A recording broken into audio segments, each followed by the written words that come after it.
Assalamu alaikum. Welcome to another new video tutorial. Today we create a animation switch using HTML and CSS. Here we can see our switch animation. This is off mode and on mode.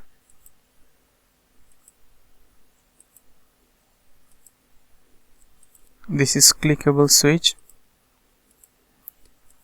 We are using only HTML and CSS. If you want to get the project source code and learn more, you need to watch the full video till the last. Thank you. Stay with us.